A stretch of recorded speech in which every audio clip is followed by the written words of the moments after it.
Hyderabad police का राजा सिंह को रामनवमी के जुलूस की इजाज़त देने से इनकार पर भी राजा सिंह जुलूस निकालने पर डटे रहे और पुलिस व कानून की खिलाफ वर्जी की।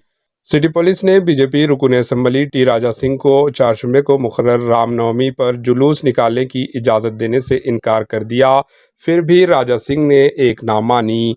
पुलिस ने रुकन असम्बली राजा सिंह को मुतालिया किया कि इनकी इजाज़त की दरख्वास्त मुस्तरद कर दी गई है।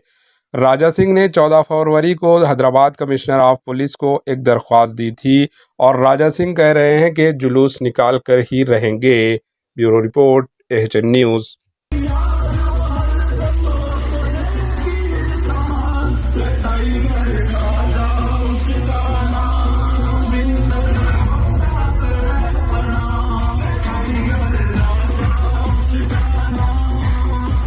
एएचएन न्यूज़ को लाइक करें, शेयर करें और सब्सक्राइब करना ना भूलें।